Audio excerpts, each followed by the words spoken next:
Hello and welcome to Painotopia.com. My name is Jan Lingen, and in this video I would like to address the topic of trigger point activation in the splenic muscles. I would like to give you 3 examples how those muscles get misused, abused, and how trigger points thus can be activated. The first thing I would like to address is acute mechanical overload. External overload. I will give you a few examples in just a minute. The second thing is repetitive contractions of the splenic muscles. And the third thing I would like to address is permanent elongation of the muscles. Before we start with that, if you are new to the concept of trigger point treatment and trigger point self-treatment and you have no idea where to start and a little bit lost and confused, or in case you would like to know why 90% of common daily pains are caused by trigger points, I would highly recommend to check out the free trigger point course. You can get it by clicking on the link or the button below this video, and then it will be delivered to you. But now let's start to dive right deep into this topic of the trigger point activation in the splenic muscles. Let us begin with the topic of acute overload, which for the splenic muscles is in most cases a rapid elongation, a rapid stretch through a forceful and unexpected flexion of the cervical spine, which happens very often in car accidents and whiplash traumas. You hit something and your head is going in this direction very, very fast and with great force. This will lead to a stretch of the splenic muscles, which are located at the back of your cervical spine, and which, when they get active, extend your cervical spine and or rotate it. So if you experience this forceful and fast flexion of the cervical spine, the one thing that happens is they get stretched very fast, which itself is already a mechanic overload if there is great force behind it. And secondly, they will start to contract very hard in order to protect your head and your spine and stop this movement. So what is happening here is your nervous system gets highly active, especially your muscle spindles, and they protect your cervical spine. If you want to know more on how that works, again, sign up for the free trigger point course below the video. It will address that in great detail. Now in this video, I would just like to tell you that this mechanic overload, this rapid elongation, this rapid stretch of the splenic muscles, which occurs very often in car accidents and whiplash traumas, irritates the nervous system and in turn activates trigger points. Okay, now that we have covered that, I would like to move on to, let me look on my little sheet here, repetitive use of the muscle.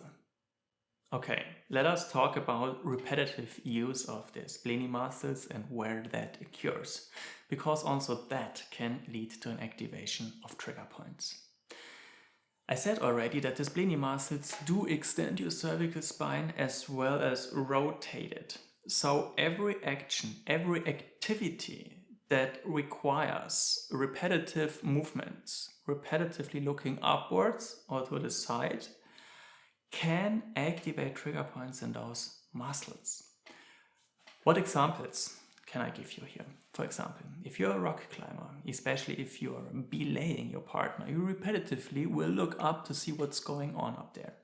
Or if you're renovating your home and paint your ceilings, you will look up to see what you are painting there in order not to make a complete mess up there. Or if you are in a bar and you sit next to someone that you talk to, you will very often look into their direction. You will turn a little bit to them, but you will move your head repetitively into the direction of the partner you are communicating with. And over time, that can be quite exhausting for muscles, in this case for the splenic muscles, and lead to an activation of trigger points. Last but not least, also extended periods of elongating the muscle or stretching the muscle can lead to an activation of trigger points. And that is, for example, if you sit at the desk and read, studying in the library or reading something at your desk. You will have your book here in front of you, and in order to read you have to tilt your head a little bit, look downwards, and this is a flexion of your cervical spine, this movement. It's the opposite movement that the splenius muscles do when they get active. So in this case, when you look down, they will elongate a bit, they will stretch, and they will contract just a tiny bit in order to stabilize your head and your cervical spine. And if you do that for an extended period of time, for hours, studying in the library, working, reading, this will exhaust the muscles and can eventually lead to trigger points. So what to do about it? First of all, it's very wise to take a few breaks when you do those things. Obviously, you can't take a break from a car accident or a whiplash trauma, but you can break from or change your position when you talk to someone. You can take a break from renovating your room, and you also can take a break from work or reading. That will give your muscle a little bit of rest. In this case, your splenius muscles. And then, once the trigger points are activated, you can try to deactivate them by applying a self-massage. And how that is possible with the splenius muscles, I will show you in another video. I did shoot that already, and you get to that muscle.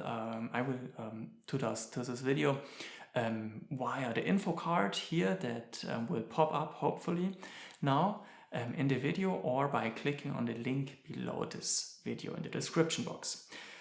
Okay, I hope you enjoyed this video, and if so, then it would be really cool if you could subscribe to my channel or leave a thumb up for this clip. Thanks a lot for your time, and hopefully see you soon. Bye bye.